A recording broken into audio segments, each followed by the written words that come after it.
कहेंगी हाँ बाबू कैसी हो शेट खाओ कहेंगी हाँ बाबू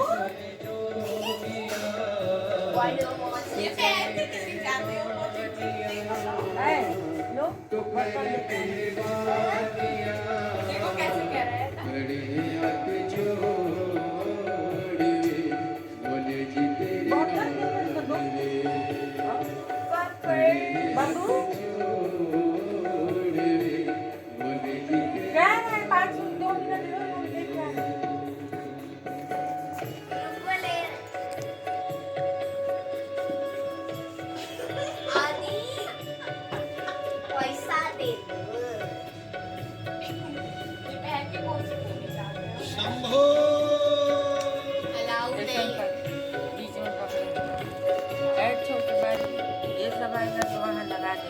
आदि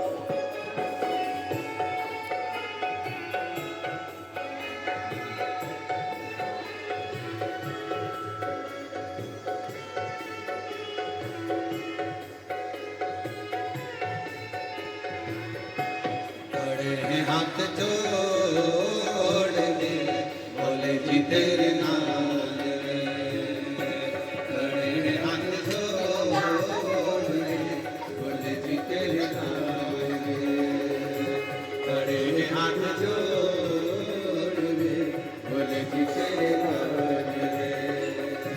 खड़े हाथ जोड़ दे बोले जी तेरे नाल हाथ जोड़ दे बोले जी तेरे नाल खड़े हाथ जोड़ दे बोले जी तेरे नाल तू आजा भोले जोगिया तू कर मेहरबानिया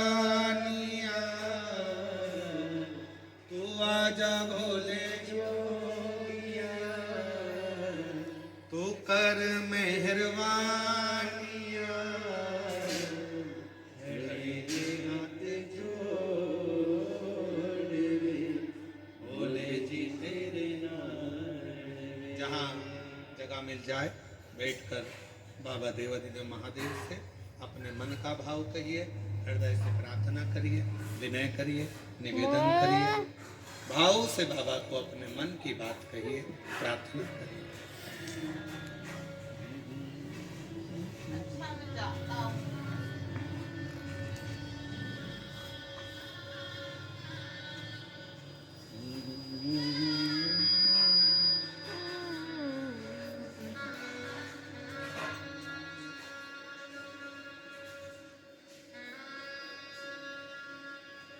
देखिए, ये कथा जो नकपुरा में चल रही है, जिला दुर्ग छत्तीसगढ़ के इस पवित्र प्रांगण में, ये कथा 21 तारीख तक परसों तक चलेगी।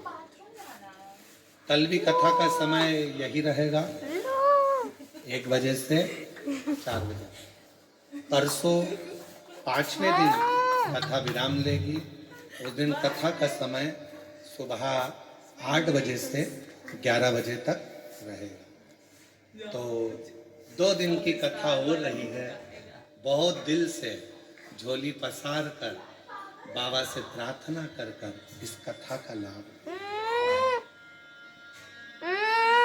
छत्तीसगढ़ में इसके बाद कथा का नंबर सीधे श्रावण के महीने में आया। बाबा ने कृपा करी है नकपुरा में।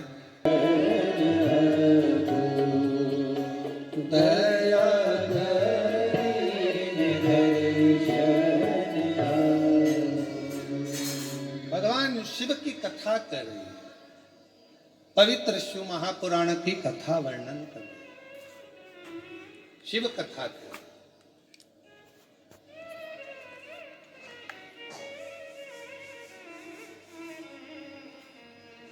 यक्षेश्वर महादेव।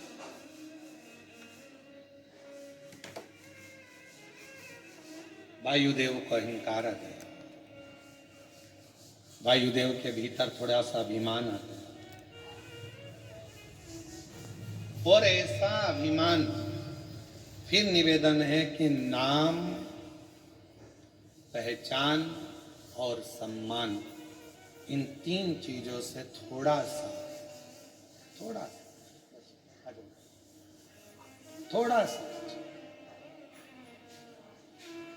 और बहुत बचना है, बहुत।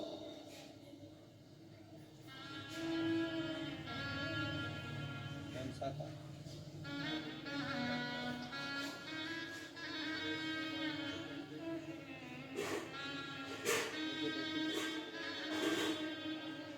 बेटी का श्वास लेने में तकलीफ था, नगपुरा के ही आप रहने वाले हैं, और बाबा की कृपा से बेटी अब पूर्ण तरह से बिना ऑपरेशन के ही ठीक हुई है।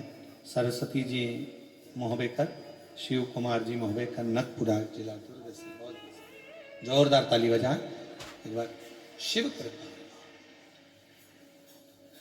शिव को जानते, शिव का नाम है यक्षेश्वर महादेव।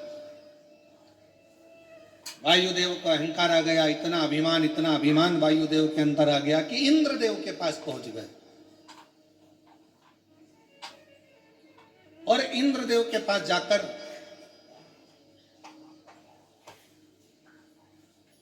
खूब तेज वायु का संचार करने लगा। इतनी तेज वायु का संचार करा कि इंद्र का सिंहासन डोल गया। इंद्र का सिंहासन जो डोला तो इंद्रदेव तुरंत दौड़ कर गए वायुदेव के पास में। क्या बात है वायुदेव, आज तुम यहाँ आए हो? इंद्रदेव ने जैसे पूछा, वायुदेव ने कहा कि मुझ में जो शक्ति है, मुझ में वो बल है कि मैं पूरे इंद्रलोक को उड़ा सकता हूं, उसको समाप्त कर सकता हूं, पूरे।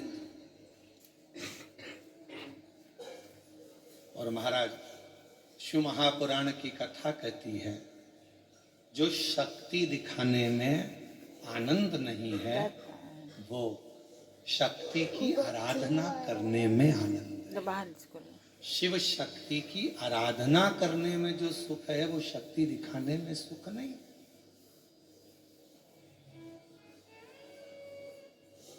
दीदी श्रीमती कौशल्या देवी जी सहाय यहाँ पर विराजमान है। मैं इस व्यासपीठ से कहूंगा, दीदी आपका एक स्वभाव, हम पहले भी कह चुके हैं ये बात कि और कोई अगर मान लो मुख्यमंत्री जी होते और उनकी कहीं धर्मपत्नी किसी कथा में या सत्संग में मिलना बहुत कठिन बात है, पर पूरे भारत के एक मुख्यमंत्री जी हैं विष्णुदेव जी सहाय, जिनकी धर्मपत्नी सनातन की ध्वजा को आगे बढ़ाने के लिए प्रत्येक कथा के अंतर्गत, प्रत्येक इस चीज की हम आपको साधुवाद देते हैं और शिवजी से प्रार्थना करते हैं आपका ऐसा ही सरल स्वभाव संपूर्ण जीवन में ऐसे ही बना रहे और बाबा ऐसी ही कृपा करते हैं। जोरदार ताली बजाओ आपके लिए। बहुत और आप भी दिन भर कथा सुनते होगे, टीवी पर देखते होगे, बहुत सारे महाराजों की कथा चलती होगी, हर प्रदेश में कथा चलती होगी, प्रत्येक प्रदेश में कथा सुनते होगे, और हमको लिख के भी भेजना कि कौन से प्रदेश के माननीय मुख्यमंत्री जी की पत्नियां कथा में बैठती हैं, उनका नाम भी लिख के भेजना। बहुत कठिन है दिल को परमात्मा से लगाना, बहुत कठिन।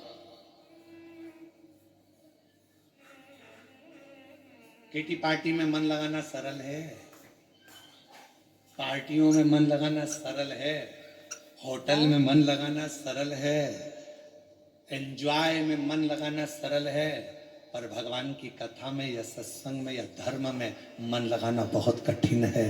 वो सस्ता नहीं है, सस्ता नहीं। हम आपसे भी पूछें, आपके घर में कितने लोग रहते हैं? आपके घर में आपकी सास भी होगी, जेठानी भी होगी, देवरानी भी होगी, ननंद भी होगी, परिवार में पति भी होगा, देवर भी होगा, जेठ भी होगा, बहुत सारा। परिवार में कितने लोग रहते हैं? नहीं होंगे ज्यादा तो 2-4 तो होंगे। क्या सबका मन तुम्हारे जैसा होगा? ईमानदारी से बोलो, क्या सबका मन शंकर में लगा होगा? क्या सबका मन एक लोटा जल लगाने में, चढ़ाने में लगा होगा? क्या सबका मन शिव पुराण में लगा होगा? कोई नहीं। कोई कोई तो अपनी डेंटिंग पेंटिंग में खुश होगा, कोई अपने बच्चों में खुश होगा, कोई अपने परिवार में खुश होगा। पर भोलेनाथ ने आपको अपनी सेवा के लिए रखा है। क्यों? क्योंकि कोई संसार में किसी ना किसी परिवार में एक व्यक्ति ऐसा होता है जिसका शिव से पुराना कोई संबंध होता है और शिव उसी को अपनी ओर लेकर, शिव उसी को लेकर। इसलिए बाबा अगर आपको यहाँ लेकर आए हैं तो बाबा को धन्यवाद देना कि हमारा आपका बाबा से तो पूर्व का संबंध।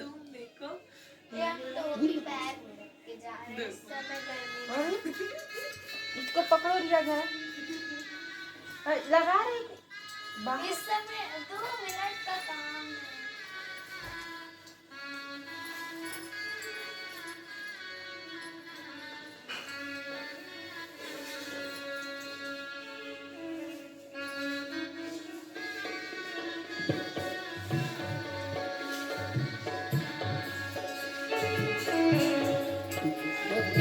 जोगिया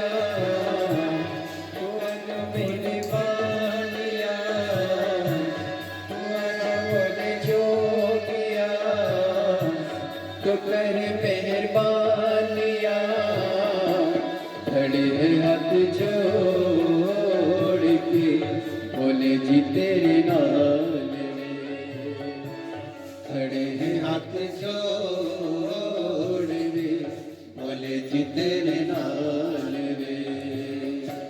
तो आजा जोगिया, तू आजा बोले जोगिया, तू कर मेहरबानिया, तू कर मेहरबानिया, खड़े हाथ जोड़ के बोले जी तेरे नाल रे, खड़े हाथ जोड़ तुम्हारी। भक्तों ने विचार के कहा ये पुकार के, भक्तों ने विचार के कहा ये पुकार के, खड़े हाथ जोड़ रे बोले जी तेरे नाल रे, खड़े हाथ जोड़ रे बोले जी तेरे नाल रे। तो आजा बोले जोगिया, तो आजा बोले जोगिया, तो करे मेहरबानिया, तो करे मेहरबानिया, खड़े हाथ जोड़ रे बोले जी तेरे नाल रे, खड़े हाथ जोड़ रे बोले जी तेरे नाल रे।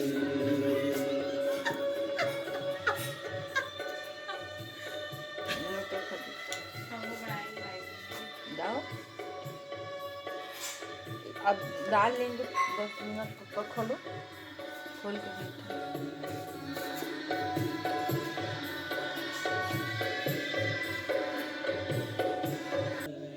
यहाँ जगह मिल जाए बैठकर बाबा देवादिदेव महादेव से अपने मन का भाव कहिए, हृदय से प्रार्थना करिए, विनय करिए, निवेदन करिए, भाव से बाबा को अपने मन की बात कहिए, प्रार्थना करिए।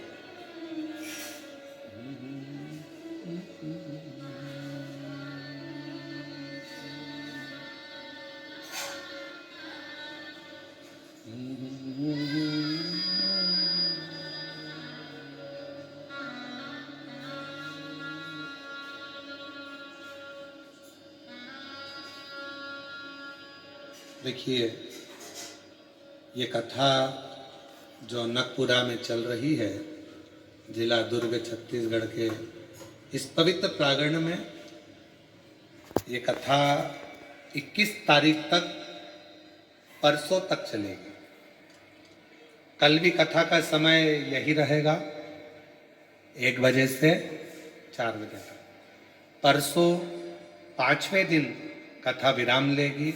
उस दिन कथा का समय सुबह 8 बजे से 11 बजे तक रहेगा। तो 2 दिन की कथा हो रही है। बहुत दिल से झोली पसार कर बाबा से प्रार्थना कर कर इस कथा का लाभ। छत्तीसगढ़ में इसके बाद कथा का नंबर सीधे श्रावण के महीने में आएगा। बाबा ने कृपा करी है नकपुरा में, तो प्रार्थना कर कर बाबा से विनय कर कर दिल से, जिनके 5 पंडाल 4 पंडाल 6 पंडाल 11 पंडाल का नियम है, वो बाबा को अपने मन का भाव करें। कल भी कथा का समय यही रहेगा 1 से 4 दोपहर में। परसों के दिन विराम वाले दिन सुबह 8 बजे से 11। कल कथा का कौन सा दिन रहेगा, क्या कहते हैं कल के दिन को?